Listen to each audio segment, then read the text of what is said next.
Buenas tardes, acá desde Uruguay decimos buenas tardes. Estamos hoy con el tercer y último encuentro de este curso sobre prácticas restaurativas.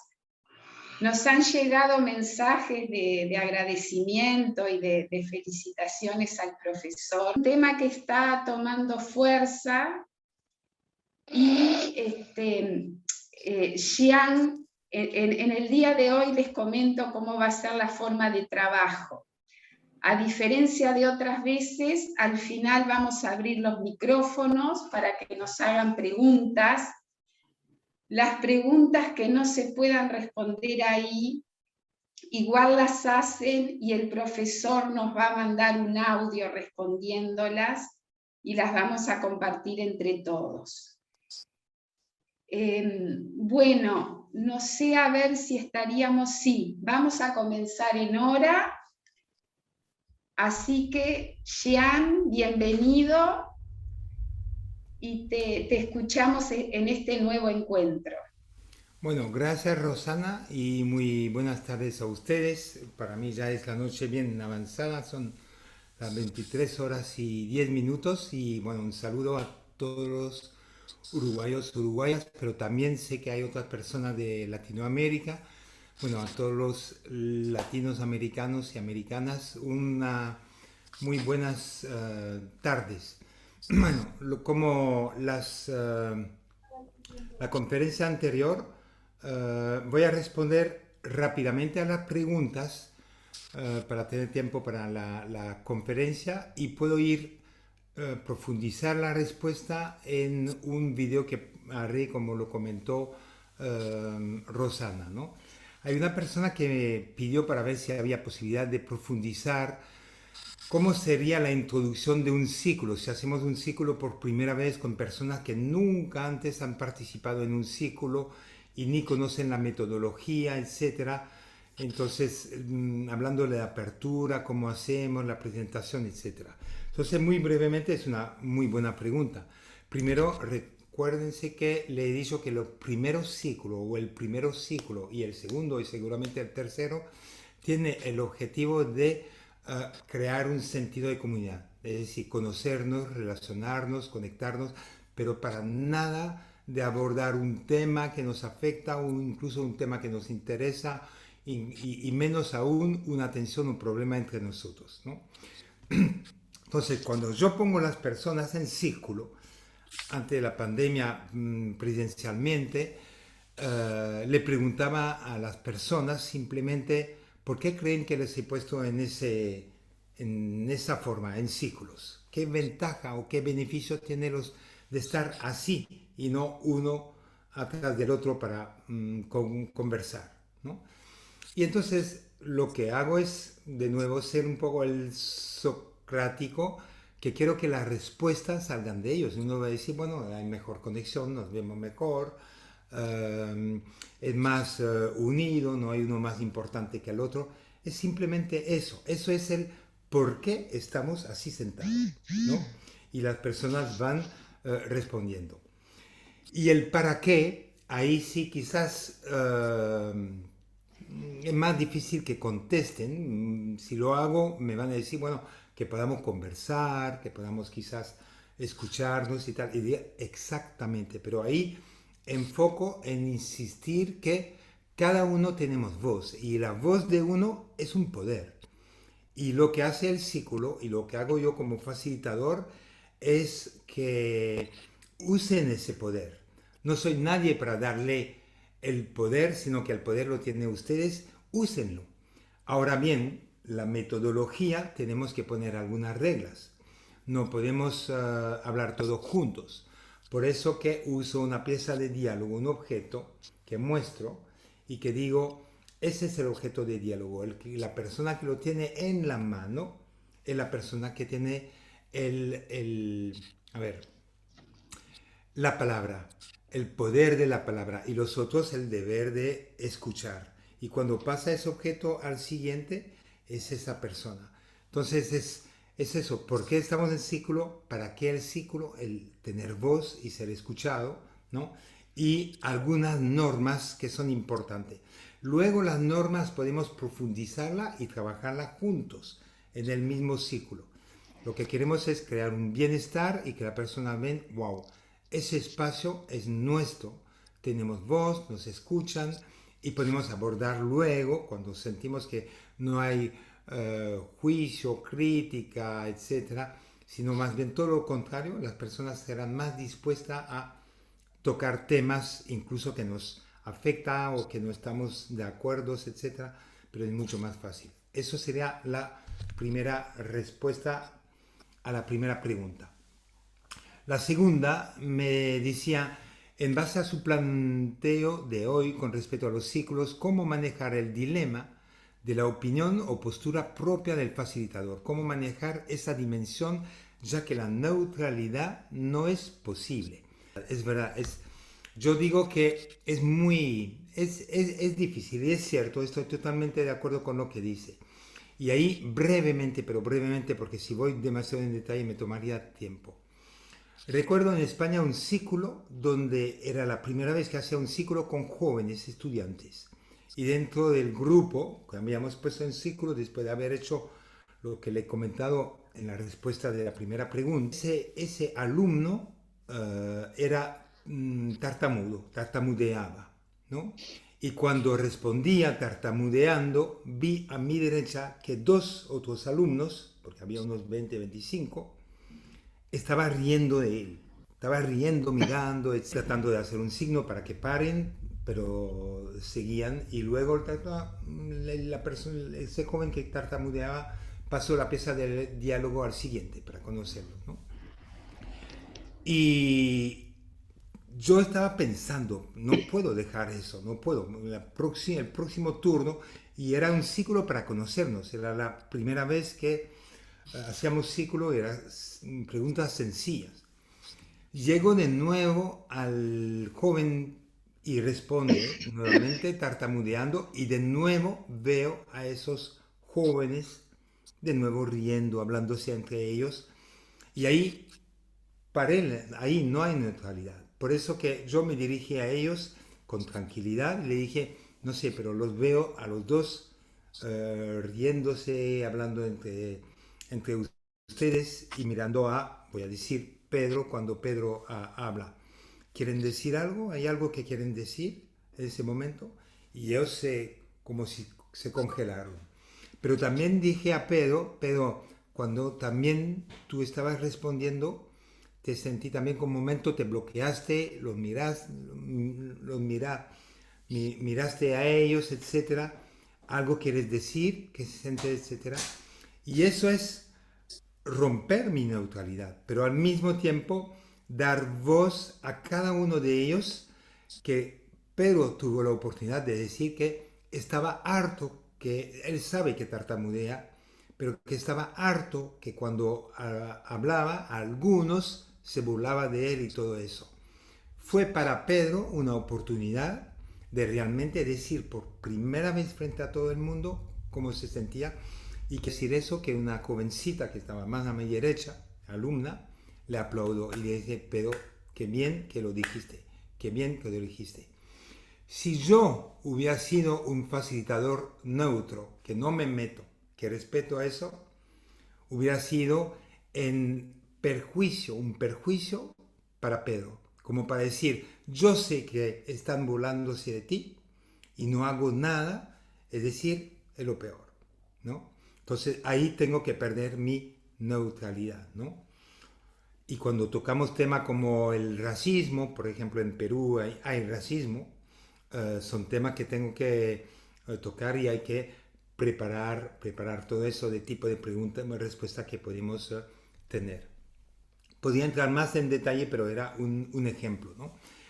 En estos momentos en Montevideo, en la Plaza Roslik, hay un gran problema porque ahí se reúnen personas jóvenes con música, bebidas, con alcohol y el día siguiente nos podemos imaginar que la plaza está no solamente sucia, pero que también los vecinos ya no han podido descansar, están enfadados, etcétera, etcétera, ¿no? Al ser un espacio público, ¿cómo se hace? ¿Por qué no hay normas que eviten que esto pase? Bueno, a mí cuando leí esa pregunta dice, ¿Por qué no hay normas? ¿Por qué no hay reglas para que impide esto? Bueno, podemos poner normas, pero que eso puede pasar y luego lo vamos a multar o lo vamos a no sé qué, ¿no? Yo eso lo conozco bien, ese tema, porque en España es un tema muy frecuente, en Perú también, pero en España lo llaman el botellón, que a unas ciertas horas los jóvenes vienen y hacen la bulla y toman, etcétera. Lo que aconsejo es trabajar en parte. Uno es trabajar con esos jóvenes primero para tratar de acercarse a ellos y conocerlos, etcétera, pero decir un momento entre ellos que lo que hacen crean problemas, que hay personas que quizás se quejan, etcétera, y que sería bueno quizás que puedan tomar conciencia. Ellos muchas veces no lo hacen a propósito, sino que no están conscientes de lo que pasa. Pero al mismo tiempo es importante de tener como una cierta representación de vecinos que viven ahí. Yo pienso, por ejemplo, a unos ancianos, a una mamá con bebé que tiene bebé, o otra cosa, ¿no? Que le impide dormir. Y luego es proponer realmente en un espacio público, un salón de la municipalidad o del barrio, de llegar a que acepten ellos de encontrarse. Pero de nuevo, ahí el facilitador tiene que tener ese don de primero trabajar con los jóvenes y luego, o aparte, pero con los vecinos. Y ver si habría un acuerdo para que algunos de ellos podían sentarse y escucharse. Porque si lo provoco así de tal, puede ser que no funcione, ¿no? Y nos han funcionado muy bien cuando los jóvenes diciendo, pero todo se hace en términos de respeto, pero la idea es que tomen conciencia que ese tipo de intervención, de reunión que hacen, afecta a mucha gente, pero es solamente cuando los escucho y que una mamá le dice, mire, tengo una nena o gemelos que tiene 4 meses que necesitan dormir, pero cuando ustedes empiezan, se despiertan, no duermo y yo tengo que trabajar, etcétera, etcétera. ¿Cómo podíamos hacer? Porque al mismo tiempo ellos dicen, sí, pero somos jóvenes, no hay espacio. Quizás ahí también podemos invitar a una o dos personas de la municipalidad, de los responsables, para que ellos diciendo, bueno, podemos entender que los jóvenes necesitan un lugar para reunirse, para quizás escuchar su música, no para quizás emborracharse, que hay que poner reglas, etc. Pero es eso, es los ciclos realmente, a eso sirve, pero le he dicho, es una herramienta que necesita preparación, es un proceso y hay que ir paso por paso. Yo lo que haría es abordar los jóvenes, luego abordar también los vecinos, proponer esa reunión para escucharse y llegar a acuerdos, pero sobre todo a toma de conciencia, de responsabilidad y ver cómo hacemos para que las cosas cambien. En vez de ser nuevamente castigador a los que van a hacer eso y tal, bueno, yo creo que volverán o no tomará en cuenta. Y la última pregunta, ¿durante cuánto tiempo debe realizar un ciclo restaurativo para que tenga resultado positivo? Es que no hay una respuesta, todo depende de lo que abordo, ¿no? Yo les puedo hacer un ciclo en 10 minutos solamente para que apenas nos conozcamos un poquito cada uno y le hago una pregunta de, no sé, si pudiera cada uno conocer otro país que Uruguay, ¿cuál sería y por qué razón?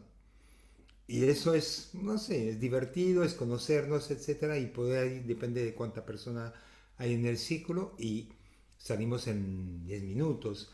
Pero si abordamos un tema como el del botellón, quizás incluso necesito varias sesiones de ciclo. Quizás necesito 2 sesiones o 3 sesiones, y que cada sesión tomaría una hora, hora y cuarto, no más, sino la persona puede perder atención, ¿no? Entonces no hay una pregunta eso, ¿no?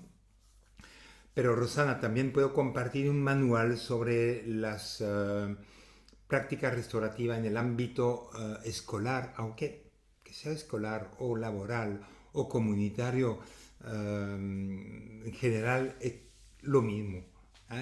Son los ejemplos que son diferentes y también te lo puedo compartir, no hay ningún problema. Y lo escribí recientemente en 2020, así que está bastante reciente. Así que hice la respuesta a las 4 preguntas y si hay más para la conferencia de hoy, la escriban y yo las voy a responder, pero esta vez por video. Me voy a grabar yo mismo, le mandaré a Rosana y Rosana lo compartirá con el grupo. ¿Ya? Y así podemos empezar y voy a subir el PowerPoint de hoy. ¿Lo pueden ver? Y se ve correctamente. Perfecto. Entonces, a ver, que voy a hacer bien así.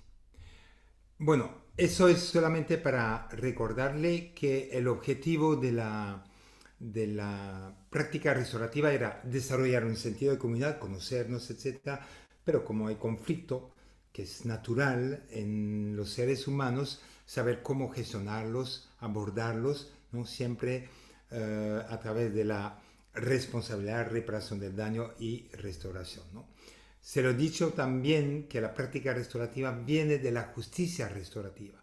Entonces, la conferencia de hoy más bien aborda la justicia restaurativa, es decir, cuando hay un hecho, un conflicto, una situación ofensiva que ha ocurrido y que hay personas afectadas y personas que han ofendido que se podían encontrar para resolver la situación, ¿no?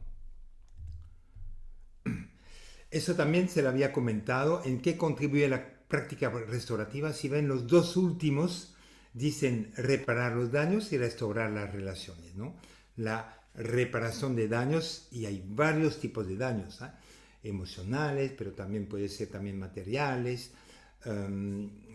relacionales. Hay muchos tipos de daños que podemos reparar.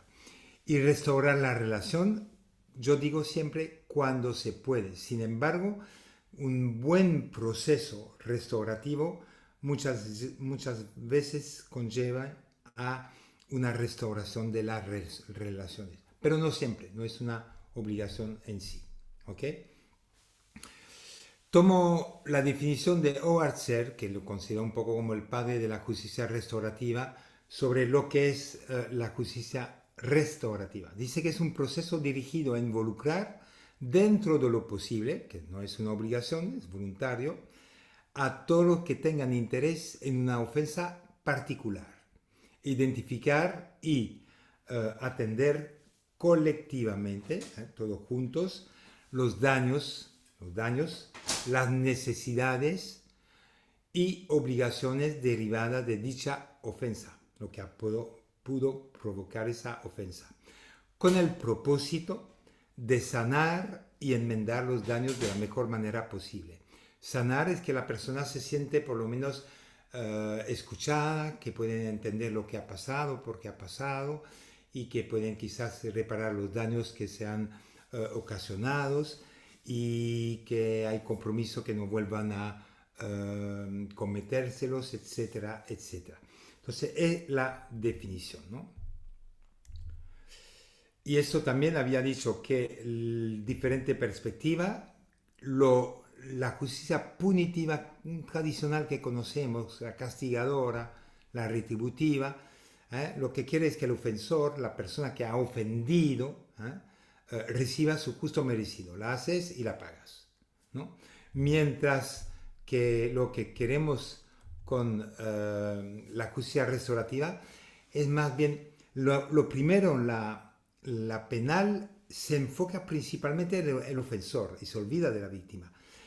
Lo restaurativa se enfoca principalmente en la víctima, pero también en los otros, es decir, la persona que ha ofendida y la comunidad donde vive.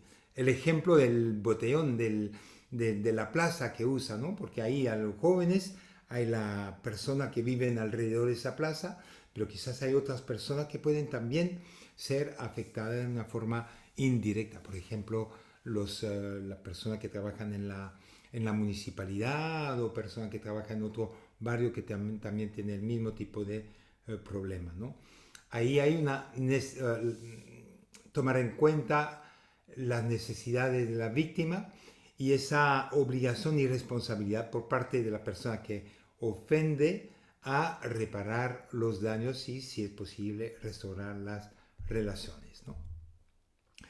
Entonces, eso es una reunión restaurativa. Yo hice reunión restaurativa con 4 personas, 6, 8, 10, 12, 15, 30, hasta 35. Imagínense cómo el círculo está muy grande. Uno dice, pero ¿cómo es posible abordar un conflicto con tantas personas? Si uno toma el ejemplo del bullying en una escuela, el bullying no es solamente entre el acosador, la persona que acosa, y el acosado. Porque si el acosado es mi hijo, nosotros como padres nos vamos a sentir afectados también, los hermanos también, etcétera. Es decir, que muchos. Pero también el acosador también puede tener también personas a su alrededor que no está muy contento o sorprendido o avergonzado de lo que está pasando con el hijo, que yo no sabía que mi hijo hacía tal cosa, no lo eduqué de tal forma, y por eso que a veces el círculo puede ser bastante amplio. Pero una reunión, un encuentro restaurativo es un proceso estructurado, es decir, que no es que nos lanzamos ahí sin preparación, no, por supuesto que no. Tiene algunas características y ahí voy a entrar, ¿no? La características es, bueno, una de las características es la preparación.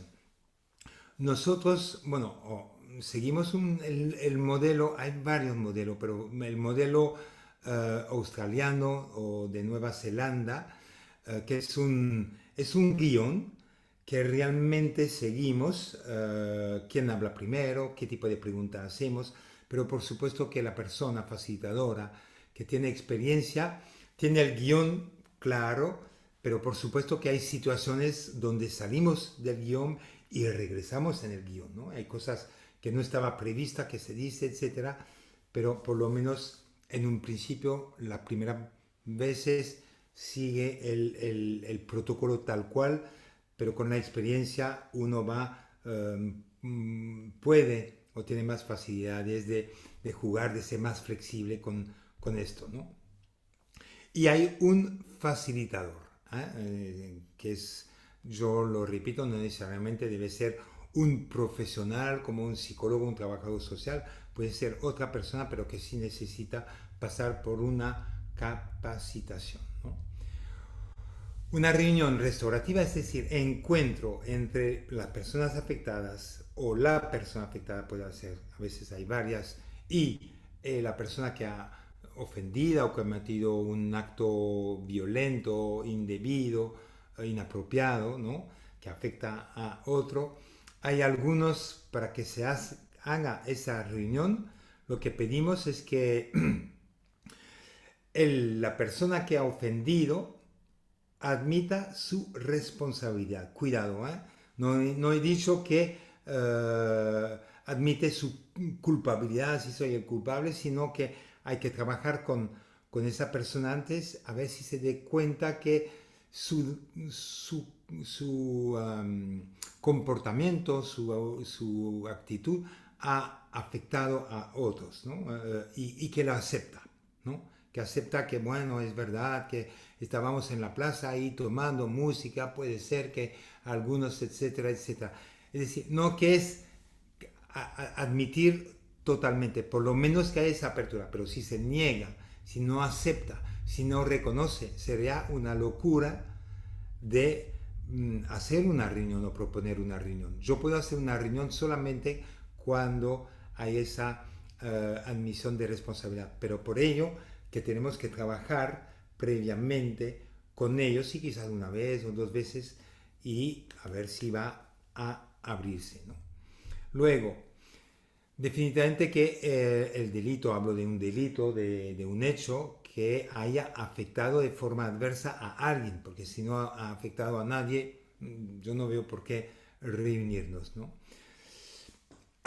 Que haya una necesidad de reparar el daño y hay varias formas de reparar el daño. Si hay daño, Y le comentaba en una conferencia anterior que lo más bello para mí de reparación del daño es cuando la persona que ha ofendido realmente muestra con toda la honestidad que se ha equivocado, que no se daba cuenta quizás que podía ofender de esta forma y a tantas personas, que muestra remordimiento, que quizás muestra también vergüenza, que está dispuesto a reparar de una forma o la otra, que se comprometa a no volver a hacerlo. Y eso es de lo más bonito que pueden haber durante la reunión, es humanizar la justicia, es permitir a las personas afectadas de hacer esa diferencia entre lo que tú hiciste es inaceptable, pero tú eres una persona, pero sí una persona que se ha equivocado y eres de nosotros y te queremos dentro de nuestra comunidad, ¿no? Y es una decisión voluntaria. De ninguna manera podemos obligar a alguien a participar.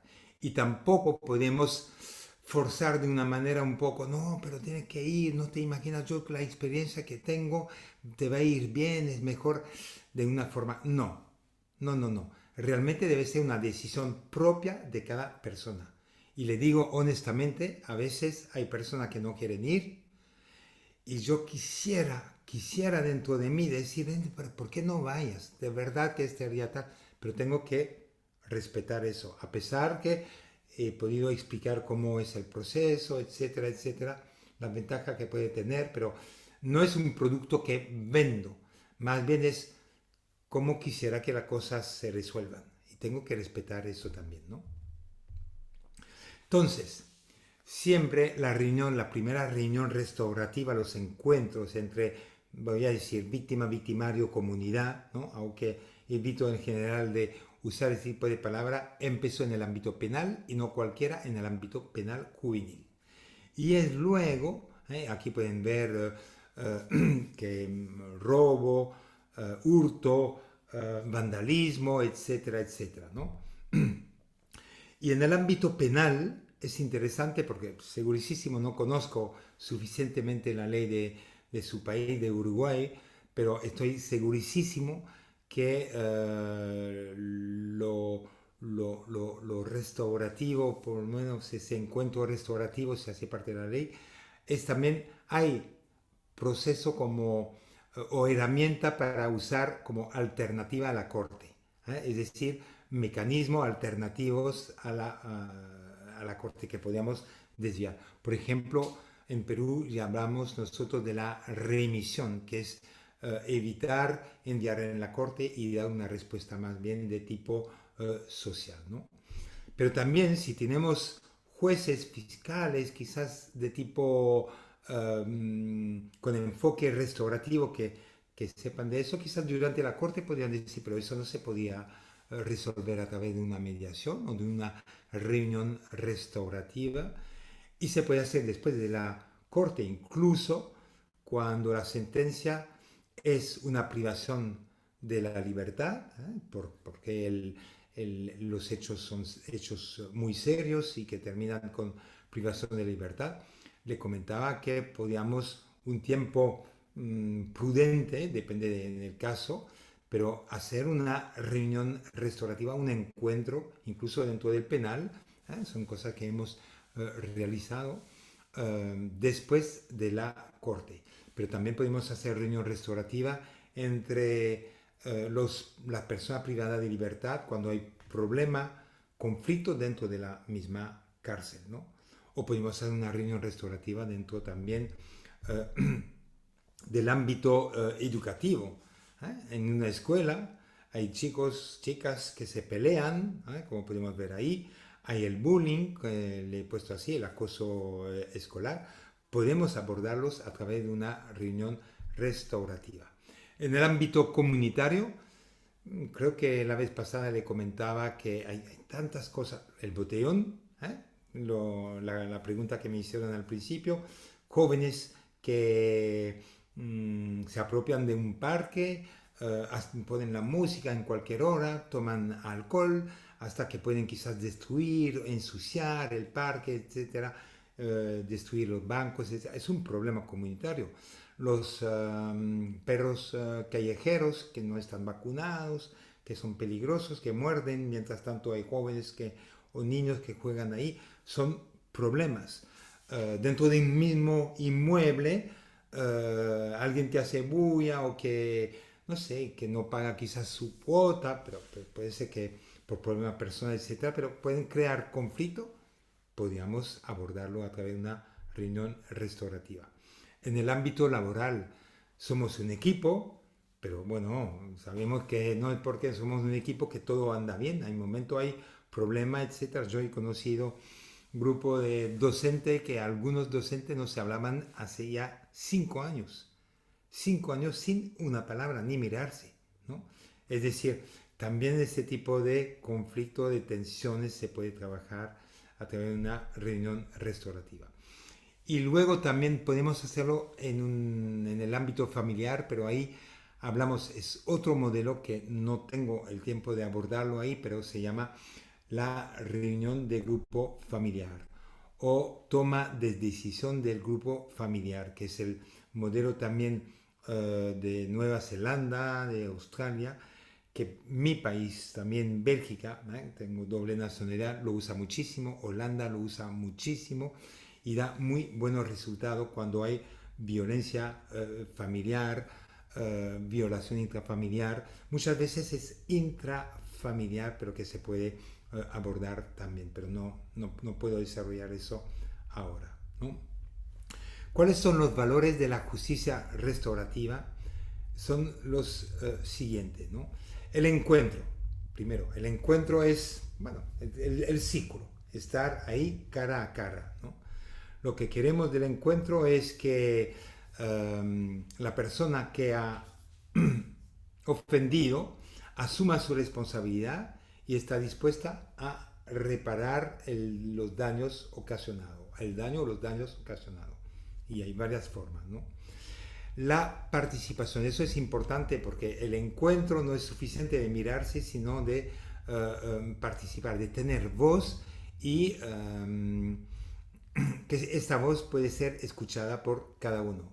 Si pienso, por ejemplo, en la víctima tiene necesidades de, por ejemplo, que por lo menos reconozcamos que lo que le ha pasado es injusto, es inmerecido, que ella quisiera recuperar lo que le han robado, que quizás tiene alguna pregunta por hacer a la persona que cometió ese tipo de delito, que, que puede en el futuro estar seguro que eso no vuelva a pasar, etcétera. Esas son necesidades. Entonces, los encuentros le permiten justamente que esas necesidades sean abordadas y, sobre todo, satisfechas, ¿no? Y hay otro más, a ver si me viene. Lo que queremos cuando hablamos de restaurativo, comparando a la versión punitiva tradicional que excluye, que aparte el que cometió el hecho ofensivo, ahí es más bien que es separar el hecho de la persona, es volverlo a insertarlo, incluirlo, ¿no? Y no apartarlo, ¿no? Si queremos realmente crear una comunidad, de eso se trata. Entonces, ¿quiénes son los actores realmente cuando hablamos de una justicia restaurativa, pero completa ese encuentro? Hablamos de la víctima. ¿Qué son las víctimas? Son las personas que directamente afectadas por los hechos, ¿no? Victimario sería las personas que han cometido la ofensa, puede ser una, dos, tres, un grupo de personas, ¿no? Son los autores de la persona responsable del conflicto, ¿no? Y la comunidad son personas que, incluso hablamos de comunidad afectiva, que puede ser los padres, amigos, colegas, tanto de la víctima como del victimario, pero también puede ser otras personas de la comunidad. El caso del parque, por ejemplo, bueno, son víctimas finalmente directa e indirecta, que vive en el barrio, que escucha eso, que ve eso, que no es bonito para sus hijos, de ver que ahí hay unos jóvenes que maltratan el material público, etcétera, que podían también participar, ¿no? Entonces, eso sería si los tres actores participan realmente en un encuentro, podríamos hablar de una justicia restaurativa completa, ¿no? Sin embargo, es eso, completa, que es una reunión restaurativa. Si hablamos de un tema familiar, es una reunión de grupo familiar. Ahora bien, si solamente hay dos de los tres, por ejemplo, solamente víctima comunidad porque la persona ofensora no desea participar y yo tengo que respetar, vamos a hablar de una justicia restaurativa principalmente restaurativa, ¿no? Se puede trabajar víctima y comunidad, ¿no? Se puede trabajar también, a veces son las víctimas que no sabemos quiénes son o que no quieren participar, podemos trabajar con la víctima aparte, pero también quizás la comunidad, que son, por ejemplo, la familia de esos ofensores, trabajar con ellos juntos, ¿no? Ahí es principalmente restaurativo, ¿no? Y hablamos de parcialmente restaurativo cuando trabajamos con uno y podemos trabajar con los tres, pero de forma separada. No hay ese encuentro, pero puedo trabajar restaurativamente con uno, que sea con la persona ofensora, la persona víctima o la comunidad. Imagínense el ejemplo que me han dado del botellón de ese chico. Ya, quizás los chicos no quieren encontrarse con los vecinos, etcétera. No impide que puedo trabajar con ellos y hago círculos con ellos para conocerlos, saber un poco quiénes son, cómo hacen, y luego venir sobre ese tema, ¿no? Y quizás se abren, pero quizás no quieren decir, sí, reconozco, vamos a hacer un esfuerzo y tal, etcétera, pero que no van a participar. Como lo mismo, quizás las personas afectadas no quieren meterse con ellos, pueden pensar que es demasiado peligroso, que se van a burlar de ellos, no le van a tomar en cuenta, etcétera. Pero ahí es mi papel de facilitador, de, bueno, buscar esa posibilidad que el encuentro se dé, ¿no? O como lo comentaba con la víctima, ¿no? Me pasó la otra. O la comunidad sola. Porque ahí la persona, en el ejemplo, quedó que bien su ejemplo, porque podíamos dentro de la comunidad reunir a los vecinos y diciendo, bueno, está pasando eso en nuestros parques, ¿qué podíamos hacer? ¿Qué podíamos hacer para que los jóvenes puedan también reunirse, escuchar su música, porque es importante también para ellos, pero también al mismo tiempo que respeten al vecindario, que no ensucian el parque, menos que lo destruyan, etcétera. ¿Cómo podíamos hacer? Y pues trabajar con la comunidad. Y ahí el círculo sería, yo creo, la mejor de las herramientas, ¿no? Estoy segurísimo que todos los que me escuchan han sido en algún momento víctima. En su vida, en algún momento sí. Que sea en su familia, que su papá quizás o la mamá les ha castigado por una cosa que quizás no había hecho. No necesitamos algo grande, serio. O en la escuela, o en la calle, quizás uno le han robado el celular, o le ha robado la cartera, no lo sé. O le ha acusado de algo que no ha hecho. O en el lugar de trabajo, no lo sé. En algún lugar seguramente. Y si ustedes, si tuviéramos tiempo, que piense en una de esas situaciones que le han pasado y que vuelvan a pensar en esa situación y dice qué necesidades tenía en aquel momento, qué necesidades tenía, ¿no? Y pueden pensar. Y luego hacer la pregunta siguiente, ¿y esas necesidades finalmente fueron atendidas o no? ¿Estaba satisfecho o no? ¿Han sido atendidas?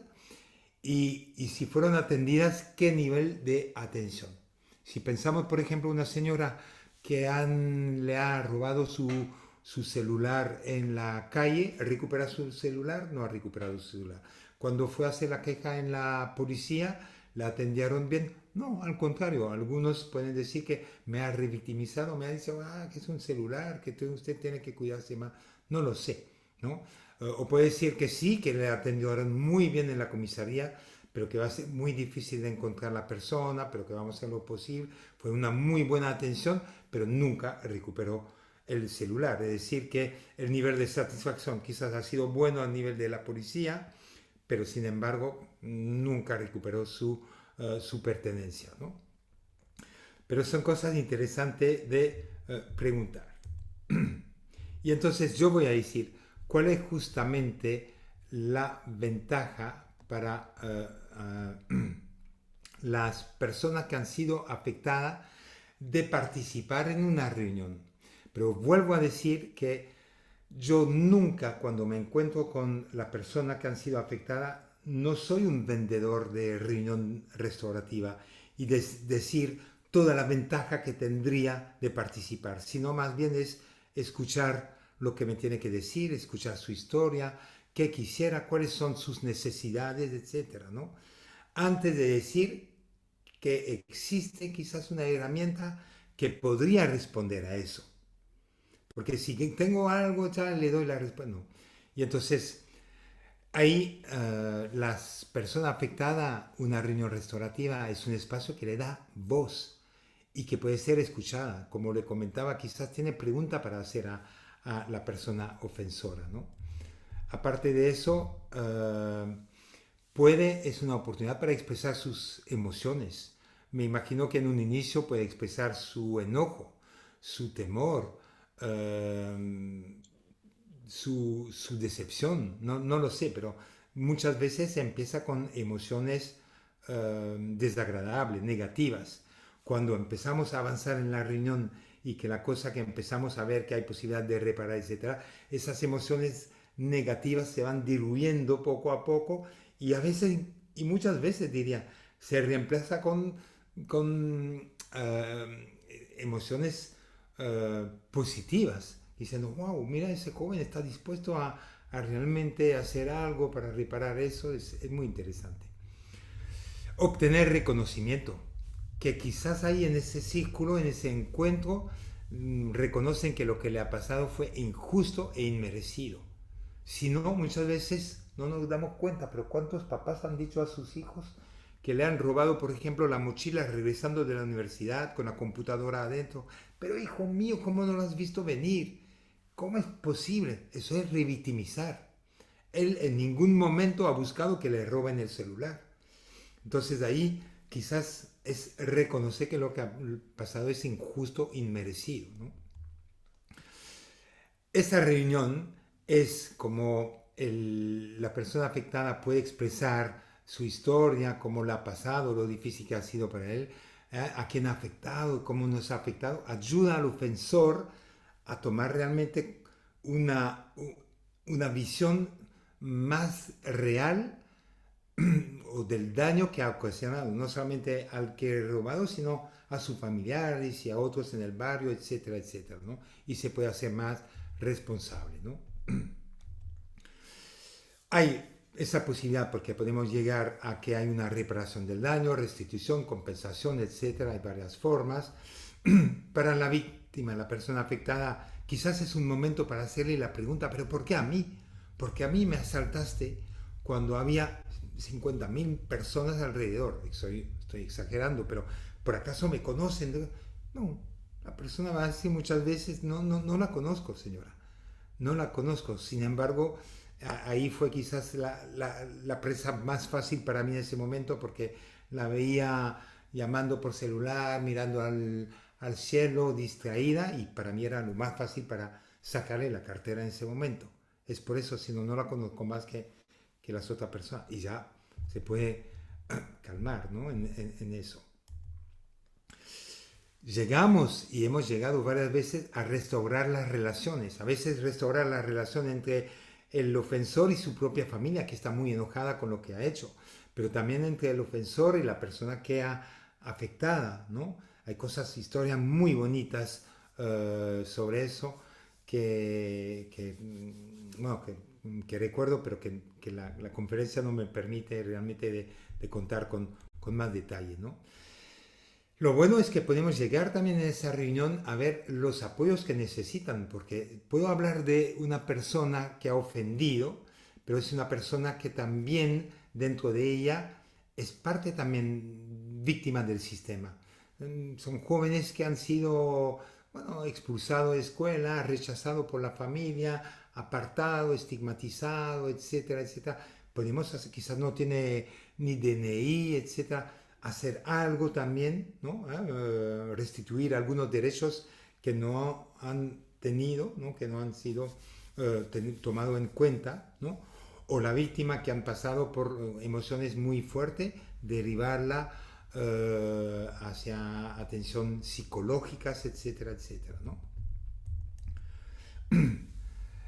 Lo importante cuando las personas, leía hace poco justamente que en Irlanda 92% de las personas que pasaba un proceso restaurativo, ese encuentro restaurativo, salían con alta satisfacción. Y hablo de todas las personas, que sea víctima, victimario, comunidad, de alta satisfacción. Y si hay una alta satisfacción, pueden imaginarse que pueden seguir, sobre todo la persona afectada, seguir adelante con su vida, ¿no? Pasar a otra etapa y no quedarnos que me va a pasar lo mismo, etcétera, etcétera, ¿no? Superar ese momento, ¿no? Pero también hay ventajas o beneficios para el ofensor. ¿Eh? Ah, bueno, la pregunta antes de tocar eso, ¿creen que esas necesidades para la víctima son tomado en cuenta o satisfecha en nuestro sistema de justicia penal tradicional? ¿Sí o no? ¿Sí o no? Bueno, en general la respuesta es no. Muchas de ellas no están satisfechas. ¿Cuántas veces en un proceso, a pesar que el victimario, el ofensor, ha sido condenado de privación de libertad de 2 años, me dice la víctima, me dice, solamente 2 años tendría que pudrirse en la cárcel, etc. Es decir, a pesar de eso todavía hay una insatisfacción, ¿no? Entonces decía que la persona ofensora también puede tener también algunos beneficios y ventajas, que son, por ejemplo, tener acceso a un trato justo y respetuoso. Es decir, que cuando están en el círculo no lo maltratamos como un delincuente. Le vamos a hacer preguntas. Va a tener que encararse con las personas, que no es nada, nada fácil. Pero el trato es justo, justo porque tiene también derecho a explicarse. Deber de escuchar a los otros también, ¿no? Pero de ninguna manera es para maltratar a la persona. Aunque hay casos donde la víctima, cuando son casos serios, la víctima puede a veces mostrar su enojo, su enfado realmente, y yo no puedo decir no lo puedo mostrar, es importante que lo exprese, y es ahí que quizás ayude o que el ofensor puede empatizar, que no sabía que había podido crear tanto enojo o temor a una persona, ¿no? Entonces, también ellos pueden expresar emociones, vergüenza, por ejemplo, temor. No es fácil de encarar a las personas que he afectado, ¿no? Le ayuda al escuchar lo que tiene que decir la persona afectada, sus acompañantes, la comunidad, etcétera, a indagar sobre la consecuencia de sus actos. Yo no tenía idea que el bullying que hacía esa persona, ni sabía que se llamaba bullying, ¿eh? Que podía afectar a tanta persona y de tanta manera. Le ayuda, ¿no? Es una oportunidad para él durante la reunión de hacer sinceras disculpas, de pedir perdón, de decir cómo podía reparar el daño que he ocasionado, qué puedo hacer, cómo puedo compensar, ¿no? ¿Eh? De quizás restaurar las relaciones, ¿no? A mí me ha pasado varias veces, sobre todo el caso en escuela, de acoso escolar, es una muy buena forma. hace unos años decían nunca, nunca hay que poner de cara a cara el acosador con el acosado. Hoy es lo contrario, pero cuidado, eso sí que necesita de una preparación previa con el ofensor, que admita su responsabilidad, que esté consciente, etcétera, y que la persona que ha sido acosada acepta también y que vienen con sus acompañantes. Es muy importante esto, ¿no? Gran ventaja, lo vuelvo a repetir, es separar el acto de la persona y entonces evitar etiquetar a la persona ofensora como el maldito delincuente, el ladrón de siempre. Es decir, que las personas en la reunión se dan cuenta que sí, cometiste un error, pero bueno, eres una persona y bueno, lo ve como diferente. Y es mucho más fácil que puedan reintegrarse dentro de la comunidad. Las personas que cometieron un delito y que están conscientes de eso muchas veces muestran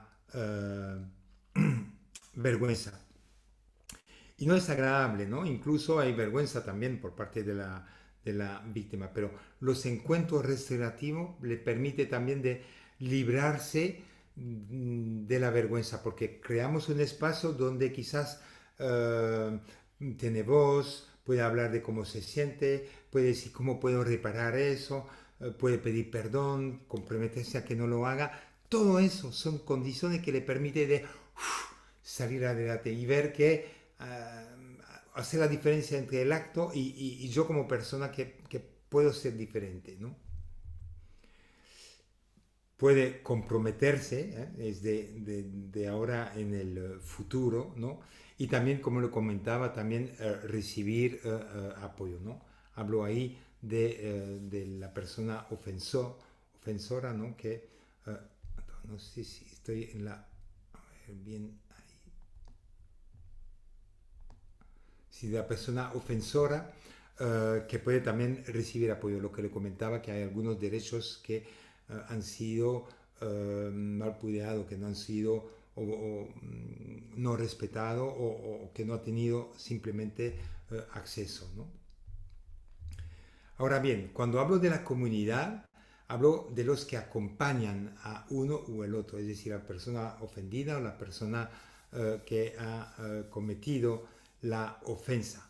Puede ser familiares, puede ser amigos, puede ser colegas o puede ser otras personas de la comunidad que se siente afectada por lo que ha ocurrido, ¿no? Y ellos también es la oportunidad de tener voz, de expresar sus emociones, de ayudar quizás al ofensor o contribuir a que el ofensor tome conciencia realmente de la consecuencia de sus actos, ¿no? Que tiene también la comunidad puede ser reparada. Caso de nuevo del parque es la comunidad, ¿no? Quizás en vez de mandar esos jóvenes con una pena o no sé qué, bueno, que vengan a reparar o a limpiar el parque que han ensuciado y no al estilo como vimos en las películas americanas, que vayan con algo naranja, color naranja, como para decir, esos ahí jóvenes con ese color, ese chaleco naranja, son delincuentes. No se trata de eso, como personas normales que vienen a limpiar, ¿no? Es ese tipo de reparación. Quizá la comunidad tiene también preguntas para hacer entre a uno u el otro, que ayuda realmente a entender mejor, ¿no? La comunidad puede ser también proveedores de apoyo, tanto a la víctima como al victimario, ¿no? Disculpe que uso esos conceptos, pero es para ir quizá un poco más rápido.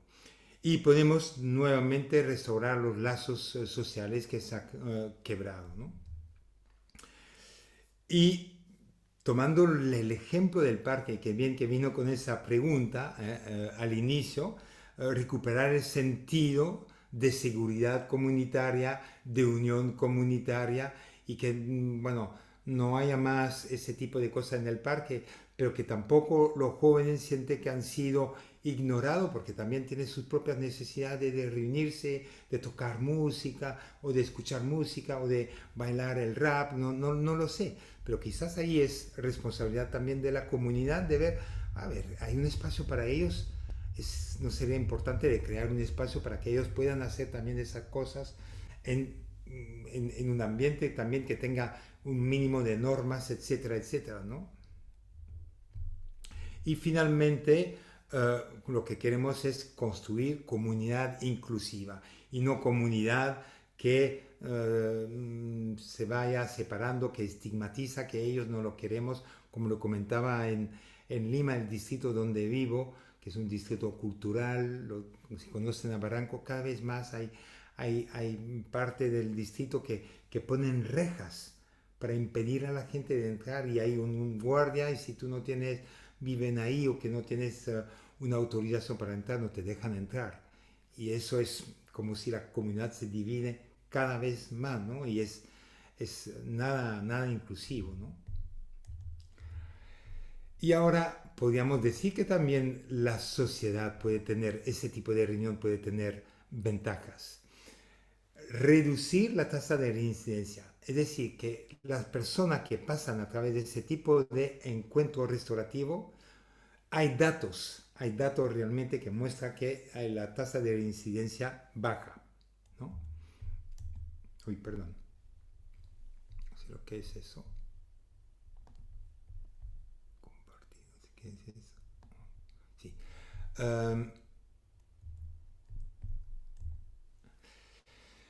Si usamos mucho la justicia restaurativa o los mecanismos alternativos a la privación de la libertad, los encuentros restaurativos, esas herramientas, podemos degestionar la justicia penal, ¿no? Y dejar realmente que los jueces y fiscales se encargan principalmente de los casos serios, aunque los casos serios también luego podemos trabajar de forma restaurativa también, se lo he dicho, ¿no?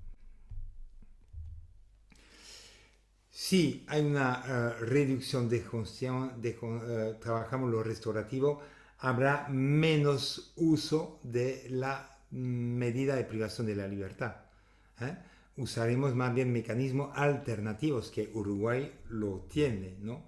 Habría mejor seguridad en el barrio, en la comunidad, ¿no? Y vamos a ahorrar recursos económicos. Hay estudios en distintos países, yo sé ahora Colombia, Bolivia, Perú lo han hecho por lo menos en Latinoamérica, no sé si otros países lo hicieron, pero demostramos que la justicia restaurativa tiene no solamente esas ventajas que acabo de compartir con ustedes, pero ahorramos dinero. Enviar una persona en la cárcel, privación de la libertad, cuesta al Estado, ¿no? Si podemos trabajar en libertad, nos va a costar mucho menos, pero con otros beneficios. Pero ahí son estudios profundos donde interviene economista que calcula todos los gastos desde la policía, el fiscal, etcétera, etcétera, y vemos que realmente usar ese tipo de herramienta va a ahorrar dinero y cuánto lo necesitemos, ¿no? Bueno, se trata de un proceso, la justicia restaurativa, ¿no? Y entonces, si se trata de un proceso, digo siempre, es importante que las personas sean bien, o la comunidad, la sociedad, bien informada, sensibilizada de qué es la justicia restaurativa y qué no es, o cuál es la diferencia entre la justicia penal tradicional, ¿no? Entonces, es todo un trabajo que hemos tenido que hacer nosotros en Perú, en Bolivia, donde hemos insertado ese tipo de enfoque, de explicar si no hay malinterpretación y se vuelve la cosa complicada, ¿no? Hay que formar a las personas. No podemos, cuando digo formar lo más posible, incluso, insisto que incluso si pudiéramos formarlos desde la universidad, hablar del enfoque restaurativo desde la universidad, tanto en los que estudian Derecho o Ciencias Sociales, que podríamos hacerlo, fantástico. Si no, después, y hemos capacitado a policía, fiscales, jueces, etcétera, etcétera. Todos es importante, ¿no? Pero no es suficiente. A veces uno puede participar en una capacitación, sabe lo que es un enfoque restaurativo, pero que su mentalidad sigue retributiva, castigadora. Es un cambio de 180 grados de pasar de uno al otro, ¿no? Conozco personas que han participado, pero no cambian su práctica, porque piensa que la mejor forma todavía es de castigar, y el castigo no contribuye a la reflexión, ¿no? Es solamente cuando la persona, pero para mí, los mejores promotores de la justicia restaurativa son los que justamente ha sido de lo más recalcitrante, retributivo, castigador, pero que se abrieron para intentar y descubrieron que efectivamente esto funciona, este da resultado. Después son ellos que me ayudan realmente a promover ese enfoque restaurativo, ¿no? Por supuesto que luego hay que adaptar la ley, ¿eh? La ley con el enfoque restaurativo. Yo creo que le comentaba en Bolivia que era una ley muy retributiva, punitiva, con los menores de edad. Hoy es una de las más restaurativas que conozco en Latinoamérica, que permite todo tipo de herramientas para realmente trabajar lo restaurativo, que sea la mediación, la conciliación, la reunión restaurativa, etcétera, etcétera, ¿no? Sí, se necesita recursos, humanos, económicos, principalmente en un principio hay para que invertir, pero no hay que ver eso como un gasto, sino como una inversión que será socialmente rentable en el futuro próximo y en el futuro alejado, ¿no? Los países que han invertido, si vemos ahora país del norte de Europa, no me van a creer, pero están vendiendo sus cárceles porque no tienen suficientemente persona privada de libertad, porque trabajan mucho lo restaurativo, usan mucho los mecanismos alternativos a la privación de la libertad, entonces hay demasiado cárceles y la venden. Incluso hay algunas cárceles que han sido transformadas en hoteles, hoteles de lujo, pero que tiene esa todavía ámbito de cárcel, como la gente quiere algo especial, creativo, etcétera, y ver cómo era, etcétera. Bueno, son cosas interesantes, ¿no? No es suficiente decir la justicia restaurativa es bonito, es lindo, es magnífico, funciona bien. No, no, no, no, no. Necesitamos datos, necesitamos estadísticas, necesitamos testimonio, necesitamos mostrar, probar, porque si no tenemos eso, la persona no lo van a creer. Cuando hablo que hay una reducción de la reincidencia, que no vuelva a cometer los hechos, tengo que mostrarlo esos datos, ¿no? Luego necesitamos, si queremos realmente promover la justicia restaurativa, es tener apoyo de los medios de comunicación. Yo voy a hablar de Perú, porque ahí vivo y los medios de comunicación no son nuestros aliados en ese sentido, sino realmente, no me gusta usar la palabra enemigo, pero no nos ayudan para nada. Cuando presentan las noticias es siempre lo amarillista, la matanza, el homicidio, la violación, hay más cárceles, aumentar las penas, etc. No, ¿por qué no usan también casos que hemos tenido tan bonito para mostrar que hay otra forma de ver y hacer también justicia, ¿no? Y hablo de todo tipo de medio de comunicación. Lo que sí sé que es un proceso. La cosa no va a cambiar de la noche a la mañana. Toma su tiempo. En Perú, para que tengamos un programa nacional de justicia juvenil restaurativa, nos ha tomado exactamente casi 7 años, ¿no? Entonces, voluntad, paciencia, perseverancia, etcétera, pero la cosa va cambiando. Bolivia lo ha hecho mucho más rápido porque había experiencia en otros países antes, exactamente. Vuelvo a decir, ese encuentro, ¿se acuerda que le había hablado del proceso justo cuando hablaba de nosotros tenemos que cambiar primero para que nosotros cambie? Un encuentro restaurativo es eso, un proceso justo donde hay participación, oportunidad de tener voz. Todos en el ciclo, en la reunión, pueden tener voz, ¿no? Y luego ayudamos a que entienda por qué tomamos tal o tal decisiones, ¿no? Y luego, bueno, claridad de las expectativas. ¿Qué pasa? Hombre, si tú no respetas lo que en que te has comprometido, lo tal, tal, tal, pasará esto contigo. Eso será lo que va a pasar. Hay que ser muy claro. Y eso es lo que llamamos un proceso justo. La hipótesis de Braithwaite, Braithwaite es el criminólogo australiano, criminólogo que normalmente hace la pregunta ¿por qué la gente comete crímenes? ¿Quieren saber eso? Él hizo la pregunta ¿por qué la mayoría de la gente se comporta correctamente la mayor parte del tiempo? Y muchas veces simplemente por educación, por principio.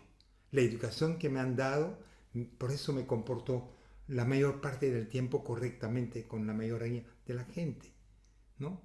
Y entonces mejor invertimos en la educación en vez de invertir en el castigo que no ayuda a reflexionar y a cambiar la conducta. A veces la empeora, ¿no? Entonces Braithwaite dice que una cosa que separar el acto del autor del hecho. Es decir, el acto, por ejemplo, el acoso, el bullying, lo rechazamos, pero yo no voy a rechazar al acosador. Tengo que trabajar con él, ayudarle a que tome conciencia, que asuma su responsabilidad, que repare de una manera u otra los daños y que si es posible restauramos las relaciones, ¿no? ¿Eh? Y es eso que reconocer el valor intrínseco de las personas y quizás su contribución potencial para la comunidad, ¿no? Entonces, rechazar el comportamiento, pero siempre valorar las relaciones y separar bien los dos. Y eso es importantísimo dentro de la justicia restaurativa. Y termino con esto, realmente la diferencia entre la culpa y la vergüenza. Porque le comentaba que muchas veces las personas que han ofendido muestran vergüenza, pero también las personas que han sufrido una ofensa también muestran, se siente, ¿cómo es posible que no lo he visto venir? ¿Por qué tal? ¿Por qué fui ahí? Etcétera. La vergüenza se refiere al fracaso de una persona para poder ser. Por ejemplo, una persona diría, soy malo, soy un delincuente, pero no quiero ser en el pellejo de esa persona, ¿no? Mientras que cuando hablamos de la culpa, Xiang, sí, no, quedó detenido en una diapo anterior. no me diga, ¿ah, sí? Sí, a ver, A prueba. ver, déjame ver si ya puedo subir de nuevo. Qué bien que me lo dijiste. Pero hace tiempo. Sí, hace un Ay, ratito. a ver, déjame ver. ¿Cuál? ¿Esa la vieron? Esta Todas. sí, sí, sí, todas estas sí. Yo te digo, seguí avanzando. ¿Esa la vieron? Sí, sí, seguí avanzando. Esa. Acá, Esa entonces. Escucha. uno, un poquito para atrás, no, un poquito para atrás. Quedó, perdón, quedó, la última que vimos fue la beneficios para el victimario. Esa fue la última que quedó en pantalla. Ah. Gracias, Vicky. De nada. Bueno, fue esa, ¿no? Esa. Ahí está, esta, sí, sí. Exactamente. Sí. Bueno, eso era de la comunidad, le muestro así, ¿no? Que les he explicado. Y eso era de la sociedad, lo que decía, reducir la reincidencia, decongestión de la justicia penal, ¿no? Eso lo he mostrado. Y cuando hablaba que se trata de un proceso, son lo a ver, que le comentaba, que hay que hacer una información, sensibilización, capacitar, pero también llegar a un cambio de la mentalidad, cambiar las leyes para que vaya con el enfoque restaurativo, invertir en recursos humanos, recursos económicos.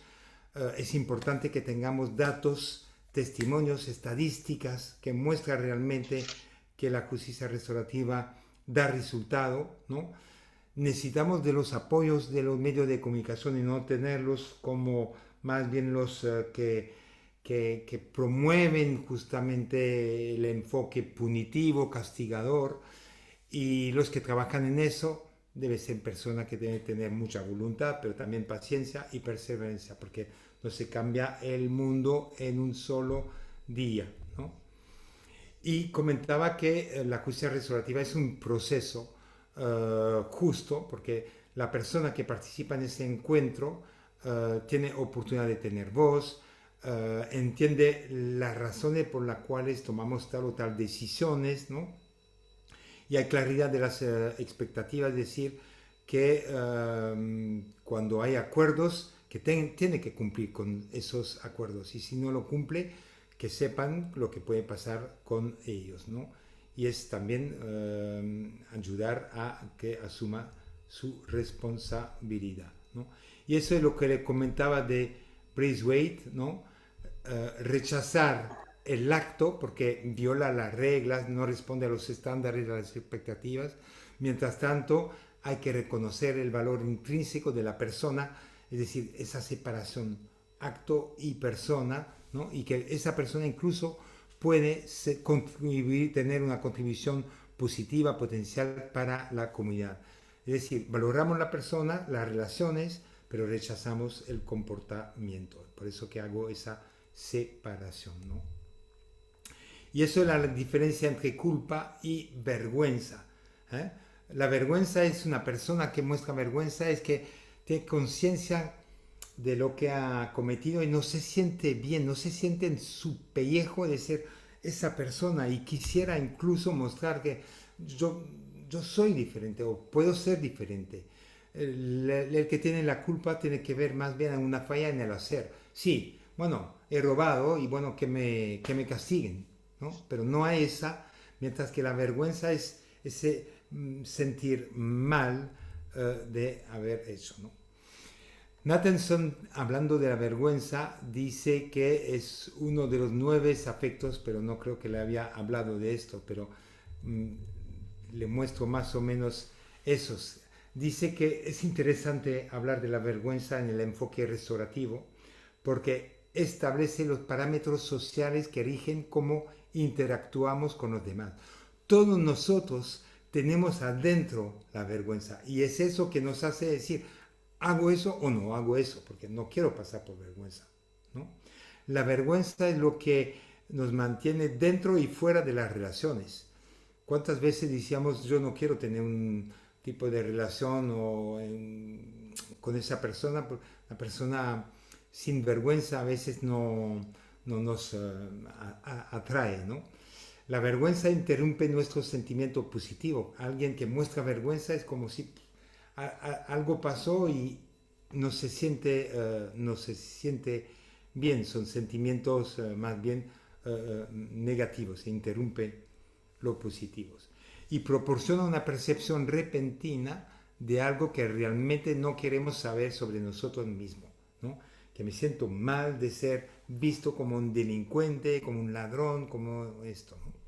Pero es interesante la vergüenza. Lo que pasa es que hay que trabajar bien esa vergüenza, porque si la trabajamos mal, la persona puede caer en una humillación que es aún peor, ¿no?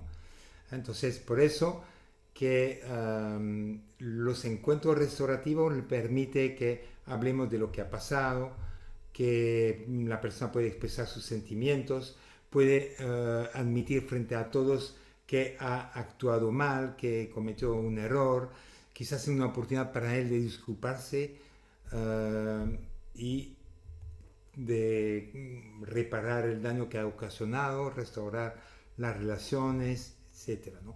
Eso es un ejemplo de una gran reunión restaurativa, ¿no? A veces más de 15 personas, una persona facilitadora que ha sido capacitada, y por supuesto que separamos de un lado son la persona que representa, bueno, la ofensa y la persona víctima, y viene con su comunidad afectiva que puede ser los padres, los amigos, etcétera. Y en general ponemos la persona víctima entre sus apoyos, igual el ofensor entre sus apoyos igualmente, ¿no? ¿Cuánto tiempo más tengo, Rosana? 10 minutos ya, más o menos, puede ser. Perfecto, 10 minutos, perfecto. La justicia restaurativa. A veces hay mucha confusión entre lo que es y lo que no es. Uno a veces dice es un modelo. Sí, sí y no, pero yo digo que más es una filosofía más que un modelo. Es una manera de pensar y de ver la justicia, ¿no? Si bien uno puede decir, pero también es un modelo porque no es algo nuevo. Le he comentado al inicio que población arborígena de distintos países ya usaba el enfoque restaurativo. Se ponían en círculos, conversaba para crear ese sentido de comunidad, para relacionarse, pero cuando había un problema también se ponían en círculo y conversaba sobre lo que había pasado, cómo nos ha afectado esto, a quiénes ha afectado principalmente, de qué forma, qué podemos hacer para solucionar eso, qué podemos hacer para que eso no vuelva a ocurrir, etcétera. No es algo nuevo, eso existía ya de antes. Lo que se hizo es que se recuperó algo y se le introdujo en el sistema de justicia nuevo, contemporáneo que tenemos, ¿no? No es para... muchas personas piensan que es solamente la justicia restaurativa va por delitos menores o dirigido para ofensores primerizos. No sé si ven la diapositiva, ¿la ven? Sí, sí, Sí, sí, perfecto. sí, Sí. sí. Y eso es falso totalmente. Si bien conviene para ellos, pero conviene también por delitos serios. Incluso hay estudio que demuestra que funciona mejor, más serio es el delito, mejor funciona la justicia restaurativa. ¿Quieren saber por qué? Simplemente que durante la reunión hay mucho más emociones, las emociones son mucho más fuertes. Si hablamos de un homicidio o de un robo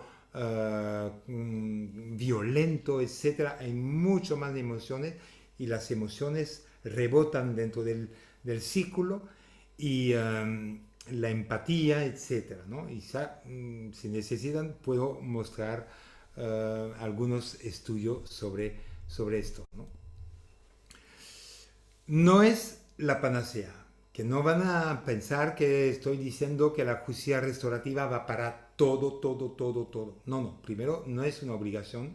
Dos, que hay casos, si hablamos de homicidio, muy probablemente termina con una privación de la libertad.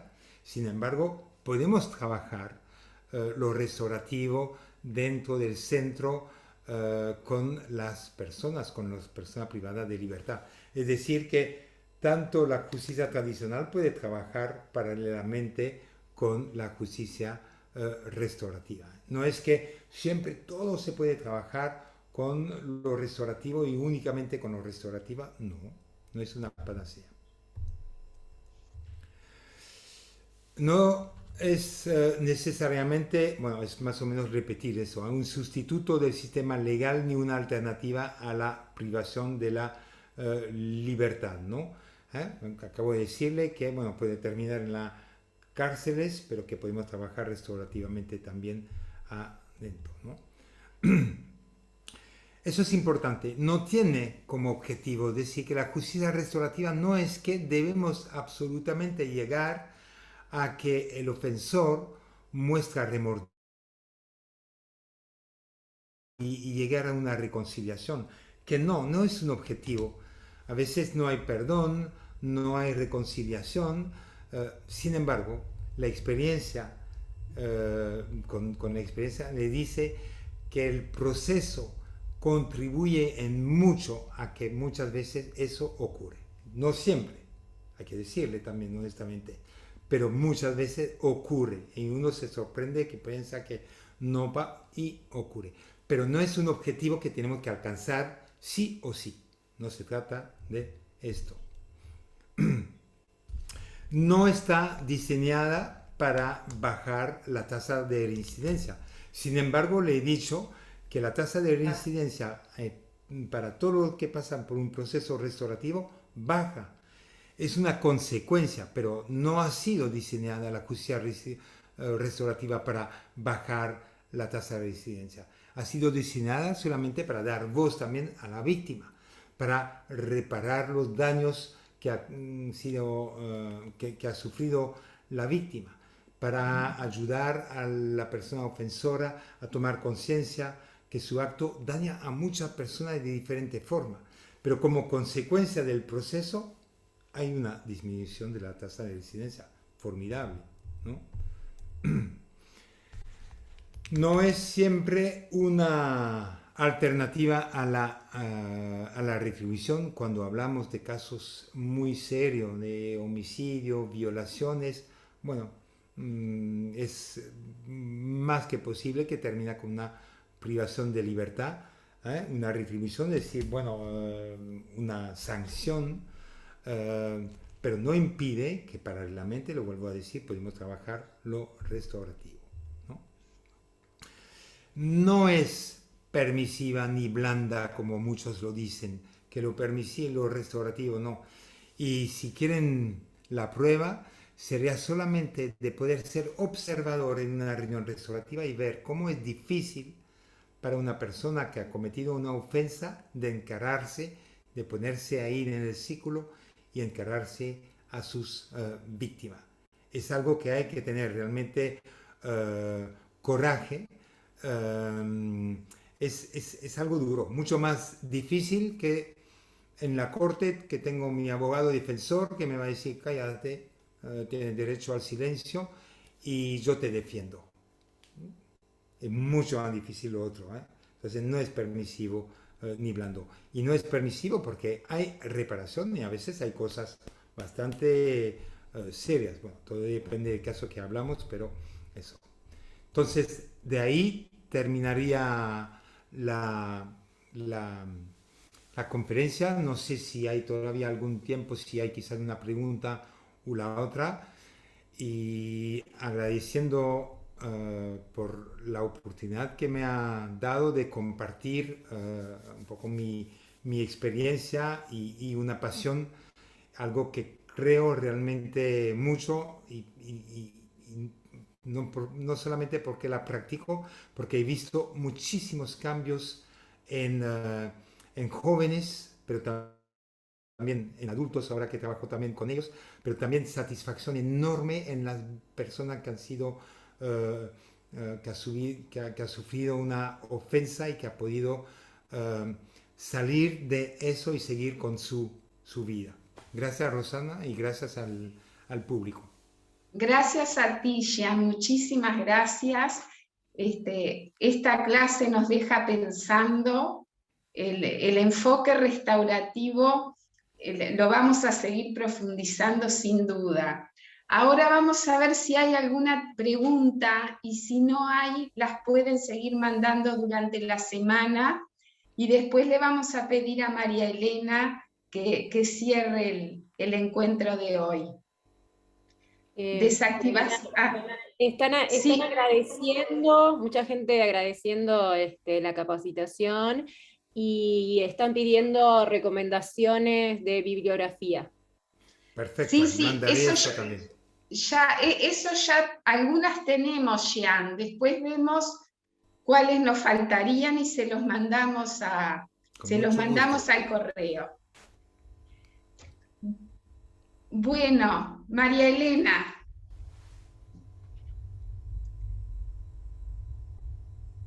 Bien. Bueno, gracias, Rosana. En primer lugar, ¿me escuchan bien ahí? Sí. Bien. En primer lugar, agradecer profundamente a Jean todo el trabajo que implicó estas 3 jornadas. Por supuesto, agradecer también a toda la gente que se inscribió, a la persistencia de muchos de ellos que están participando en 3 jornadas en un horario complejo, después que terminan la jornada laboral, cada uno. Y por supuesto agradecer a Rosana en particular y el equipo de la Defensoría, que han trabajado mucho. ustedes saben muy bien, toda la gente que está acá tiene mucha experiencia, que hacer 3 actividades de capacitación del nivel de la que hemos visto con Jan implica un trabajo previo y un trabajo continuo muy detallado. Queremos en particular señalar la seriedad del trabajo de Jan, su profesionalismo, tanto en la forma de organizar la reunión. A veces uno se muere de ansiedad por hablar, y el mecanismo, la metodología que él eligió permite una profundidad mayor, porque bueno, uno piensa la pregunta, la envía después, y eso obliga también al docente, en este caso, a abrir el día siguiente con las respuestas a esas interrogantes. Estos son procesos largos, son procesos continuos, y esta instancia ha sido un momento de 3 jornadas muy intensas que nos han permitido parar a pensar, ¿no? Y también a compartir, pero más que todo a pensar.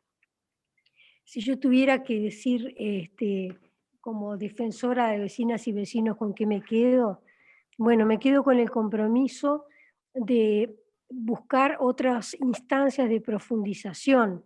Tal vez algunas sean de reflexión en el ámbito local, entre nosotros y nosotras, tal vez tomando alguna de las lecturas que él recomiende.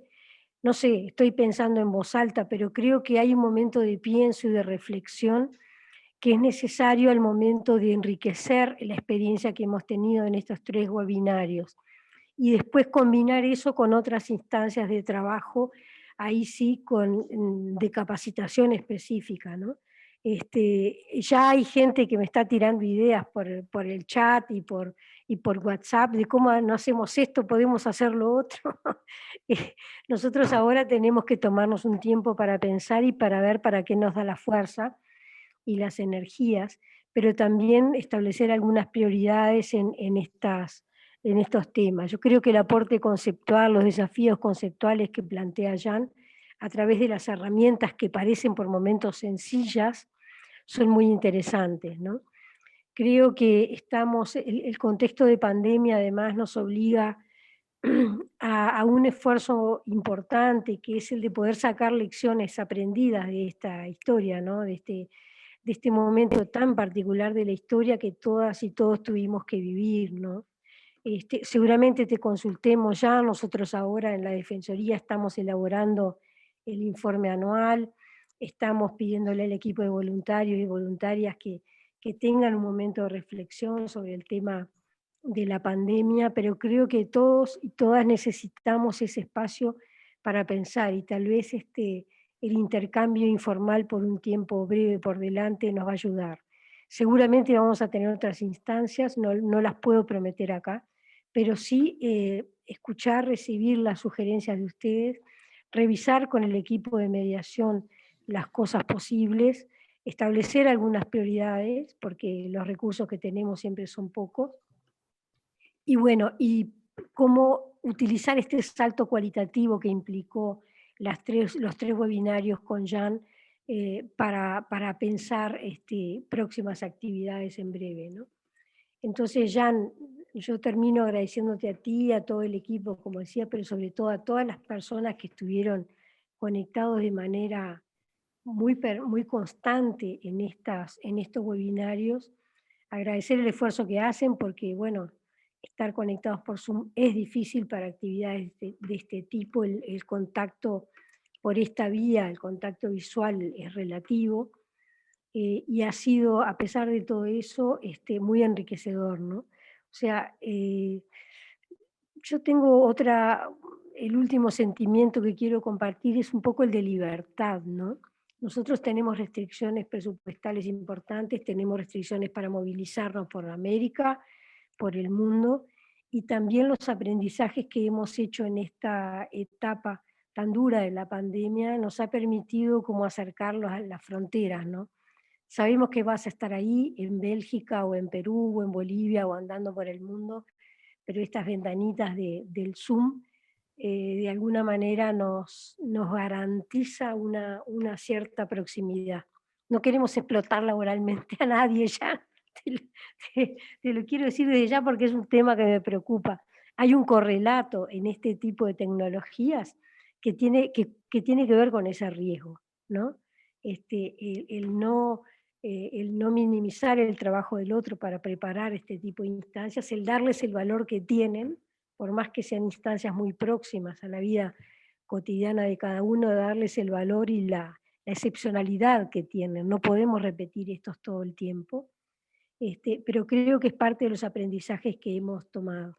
Así que esta proximidad de las fronteras y enorme y grato experiencia de haberte conocido, Jan, ha sido para nosotros muy importante. No renunciamos a tenerte acá, en Uruguay. Están abriendo, la verdad, Rosana.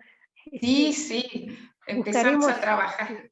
los medios, las formas, porque creo que hay que combinar esta proximidad imprescindible. Nos hubiera gustado mucho mostrarte los municipios donde están los concejales vecinales que hoy están acá acompañándonos, las experiencias del Consejo de Discapacidad, las experiencias de la Coordinadora de Usuarios de Transporte con las que estamos trabajando, las múltiples experiencias de los municipios o de las áreas, de las instituciones que están acá presentes, de otros ámbitos de formación que hay en Uruguay, para que vos tengas una visión más vívida, digamos, más concreta de lo que es Uruguay y de lo que necesitamos también para crecer en estos temas, ¿no? Pero bueno, ya tendremos oportunidad. Un poquito te vamos a seguir explotando por esta vía y otro poquito seguro que vamos a tener oportunidad de tenerte acá, ¿no? Rosana se ríe, pero estoy segura. Sí, sí, sí. Queremos agradecer a la Intendencia también el apoyo que tuvo en esta instancia, con ciertas complejidades para estar presentes, pero hay muchos funcionarios y funcionarias de la Intendencia y de los municipios, de los consejos vecinales y de los consejos municipales que están usufructuando de este espacio, ya que fue particularmente dirigido a ellos también. El territorio para nosotros, este territorio tangible, sigue siendo un desafío ahora en esta etapa digamos, de retorno a cierta normalidad, ¿no? No sé, Rosana, si querés comentar algo más. Bueno, gracias de nuevo a Jan y a todos estos compañeros y compañeras que con muchos de ellos trabajamos todos los días y con otros tenemos que empezar a trabajar. Seguramente codo a codo dentro de poco tiempo.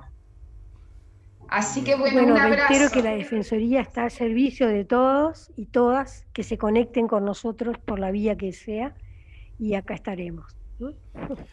Bueno, muchas gracias. Muchas gracias de nuevo también por la oportunidad. Me sentí en las tres conferencias muy a gusto con ustedes. Yo me imagino que hay más preguntas, pero la pueden hacer y se la responderé vía... haré una grabación que la mandaré a Rosana sin ningún problema. Lo que me da mucha satisfacción es el interés también con ese enfoque, y yo creo que, bueno, ustedes o las preguntas o la cantidad de personas que asisten es una prueba de ello, así que les deseo todo el éxito y todo lo que pueda hacer para apoyar o contribuir en ese gran trabajo importante, sobre todo en el contexto de pandemia, como lo decía, puede contar conmigo. ¿Ya? Bueno, muchas gracias. Y un abrazo. Un abrazo enorme para todos. Cuídense mucho.